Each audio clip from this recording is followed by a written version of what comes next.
ইযা যুলজিলাতিল আরদু জিলজালাহা, যখন প্রচন্ড আকারে জমিন প্রকম্পিত হবে। তার মানে কখন প্রকম্পিত হবে? কিয়ামতের সময় জমিন প্রচন্ড আকারে প্রকম্পিত হবে।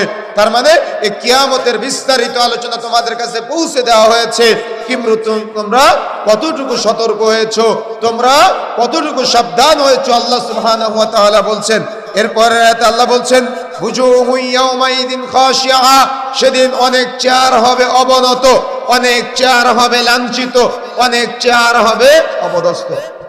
ভাই আপনারা যদি চুপ না করেন মনোযোগ নষ্ট হয়ে যাবে। আমার পিছনে গিয়ে এগুলা গোনাগুনি করেন, পিছনে চলে যান, না হলে আমি মনোযোগ দিতে পারতেছি না। যে কথা বলতে চাচ্ছিলাম যে আল্লাহ রাব্বুল আলামিন পবিত্র কোরআন মাজিদের মধ্যে বলছেন বুজুহু ইয়াউমাইদিন খাশিআ, সেদিন অনেক চেহারা হবে অবনত, অনেক চেহারা হবে লাঞ্ছিত, অনেক চেহারা হবে তারা মাথা নিচু করে কিয়ামতের মাঠে উঠবে। আচ্ছা, দুনিয়াতে যদি কেউ চুরি করে ধরা পড়ে তার মাথা উঁচু থাকে না মাথা নিচু হয়ে যায়? কথা বলতে হয়, মাথা উঁচু থাকে না নিচু হয়ে যায়? নিচু হয়ে যায়। কিন্তু দুনিয়াতে কিছু মানুষ অপরাধ করে কিন্তু মাথা উঁচু করে বেঁচে থাকে। আমার কথা বুঝতে পেরেছেন? তাদের নিয়ে বিস্তারিত আলোচনা আসবে।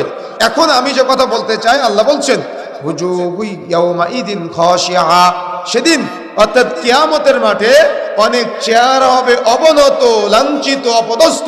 তার মানে তারা কিয়ামতের মাঠে উঠবে কিন্তু লাঞ্ছিত অবস্থায় উঠবে, অপমানিত অবস্থায় উঠবে, অপদস্থ অবস্থায় উঠবে।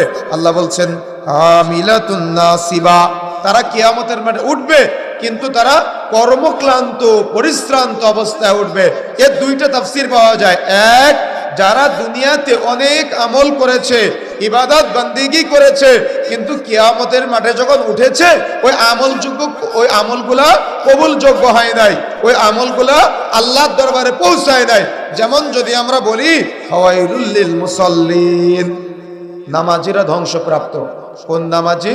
আল্লাযীনা হুম আন সালাতিহিম সাহুন, যারা সালাত আদায় করেছে, নামাজ পড়েছে কিন্তু অমনোযোগী, উদাসীন, যারা সালাত আদায় করেছে কিন্তু সালাতটা কবুলযোগ্য না। তাহলে তাদের সালাত কি কিয়ামতের মাঠে তারা জান্নাতের জন্য লাভ করতে পারবে? আমার কথা বুঝতে পেরেছেন? তাহলে কিয়ামতের মাঠে যখন তারা দাঁড়াবে, আল্লাহ বলছেন আমিলাতুন নাসিবা, তারা যখন কিয়ামতের মাঠে দাঁড়াবে তারা কর্মক্লান্ত, পরিশ্রান্ত অবস্থায় কিয়ামতের মাঠে দাঁড়াবে। তাদের এই দুনিয়াবি আমলগুলো কোনো কাজে কিয়ামতের মাঠে আসবে না। দেখবেন আমাদের সমাজের এক শ্রেণীর মানুষ আছে যারা জিকির করতে করতে করতে বাঁশের মাথায়